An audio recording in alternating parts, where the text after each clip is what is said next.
Hello friends, it's Chris Angel coming at you for another episode of Marketing for the Rest of Us. Thanks for hanging out with me for a little bit tonight. We're going to talk about marketing from the place of who your empowered archetype is. I have a show called Important Work, and that is the show where I interview people.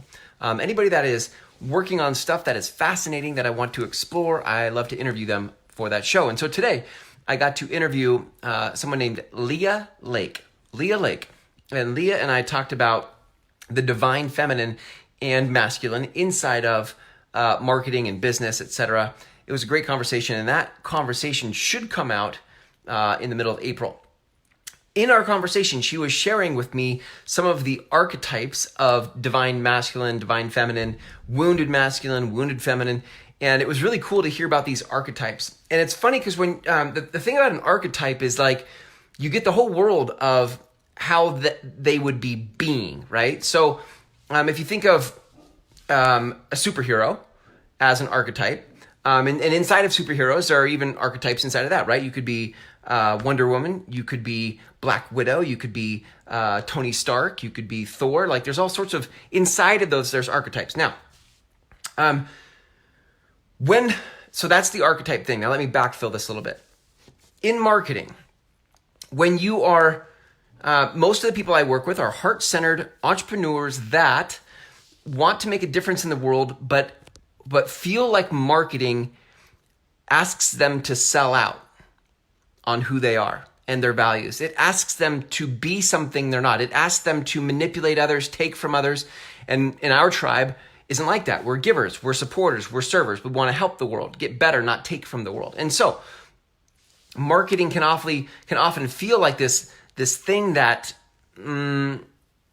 is not in alignment with who we are. So when it comes to creating marketing, we often don't have our voice. We don't feel like we have a voice or we know what our voice is. And so when we create marketing, it comes off really flat.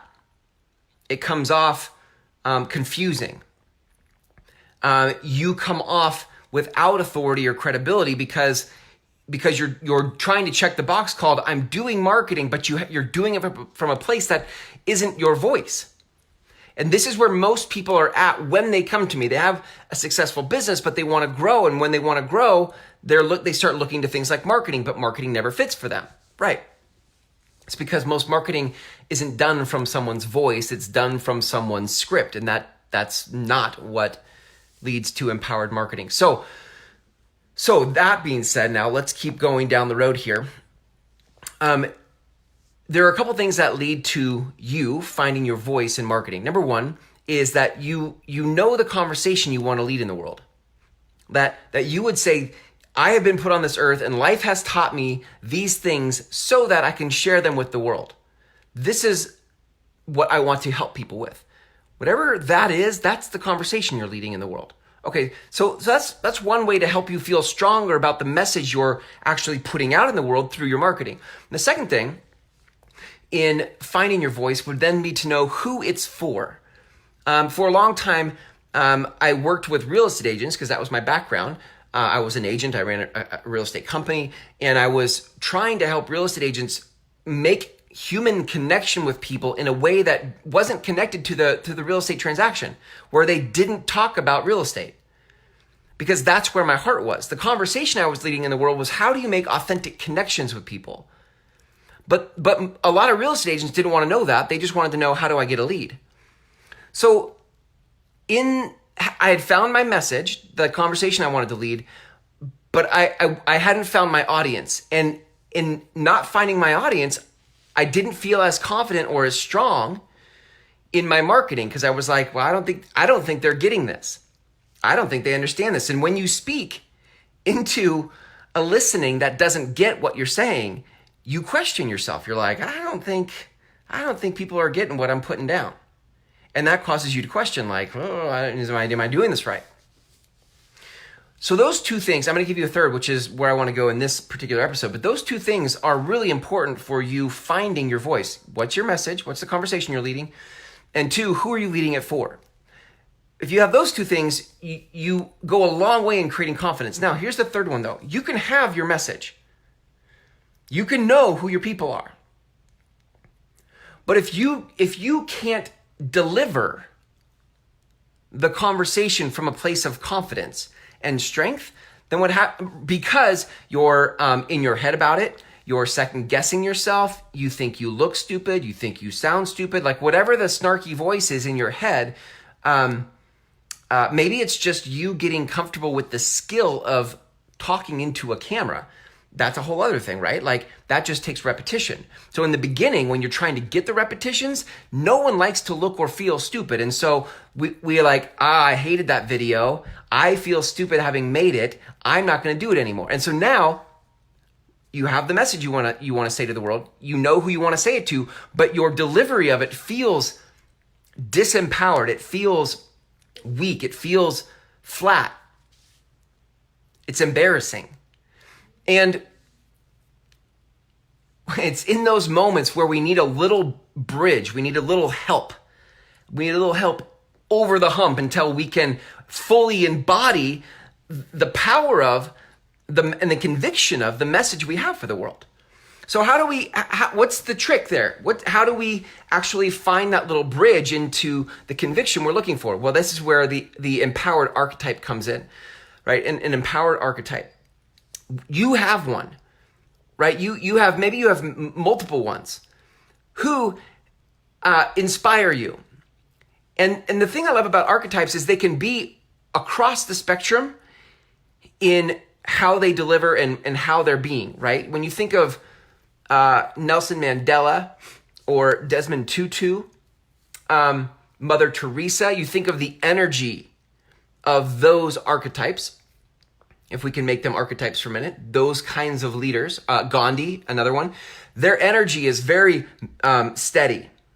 Yes, they're not up and down. Like my energy is much more like woo woo, right? Right? And many of heart-centered entrepreneurs who are helpers, supporters, coaches, empaths, their energy is much steadier. And so you might feel like in order for you to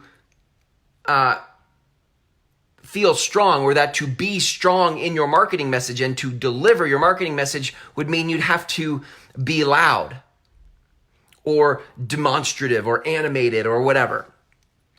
But you already have in your life people in history, people maybe around you, who own with conviction their conversation in their own way, and it inspires you when you listen to them. Brene Brown, I think, is a great example of this.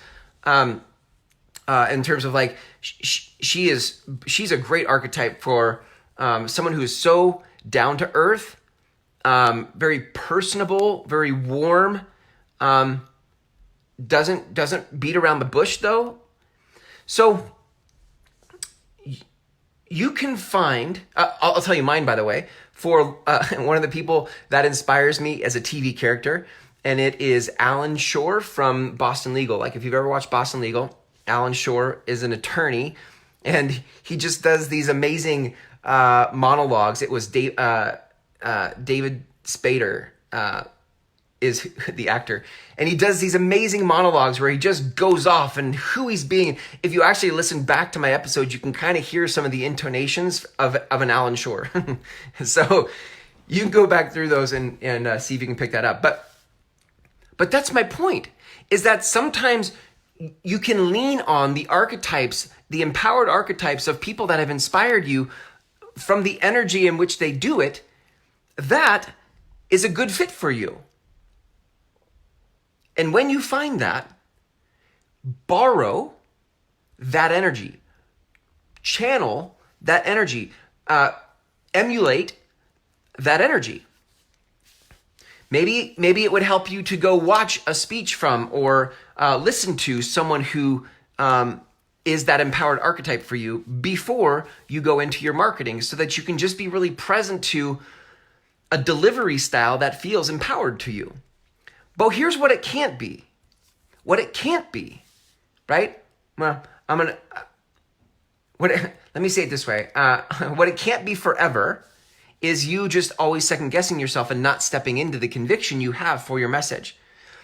I understand that in the beginning, it can come off as clunky because you're learning a new skill. You're picking something up. So I get that. And I have space for that, right? That's why I created a 6-week program where I actually have people go through that process, because it just takes repetitions. But what I'm saying to you is it doesn't have to take as long as you think when you can borrow the energy from an empowered archetype. You can get there faster, and that's good for you, because it's not so much even for the delivery for them, although that is important. It's that you start to find where the conviction lives in your body. You start to figure out how to tap into it so that when you create the message, you can create it from a place of conviction and power. In your marketing, it's important that I believe you. So if you have the message and you know who it's for, but you don't know how to deliver it, and that's what causes you to not feel certain in your marketing, that's a problem for you. And as a result, for us, right? So I think you get the point now, right? I've done this one pretty good tonight here. So I think we got it covered. What I would do if I gave you an assignment from here would be to go in to your life and think about who are the empowered archetypes, the way they speak. It's the way they speak, the way they deliver their message. Who are the ones that inspire you? Who could you see yourself delivering like? What feels aligned with who you are and how you are? And then, that's part one of the assignment. Part two is to then create your message, for your next post, your next video, for example, and deliver it from that archetype. Okay? Give it a go, and then circle back here and let me know, because I'm dying to know how that works for you, right? I love it. It works great for me because when I turn this camera off, I'm feeling super inspired by the energy that came through. And you can too. Marketing doesn't have to be this thing that is a necessary evil or something evil at all. Marketing can be something that's good for you and for them, for the good it does in the world. But you need to deliver it from a place that we believe that, right? So thanks for hanging out with me in this episode. If you'd like to learn more about the 6-week process I walk people through to get the repetitions, to find their message, their people, and the delivery mechanism, you can go to groundswellmethod.com. The link is in the text of this post, groundswellmethod.com. There are some free videos for you there. You're going to watch those videos, and on the last page of those is an application button. If you want to learn more or you want to apply for the next 6-week program, click the button, fill out the application, and it comes to me. Thanks for hanging out here, gang. Until tomorrow when we go live again, here's to you finding your empowered archetype.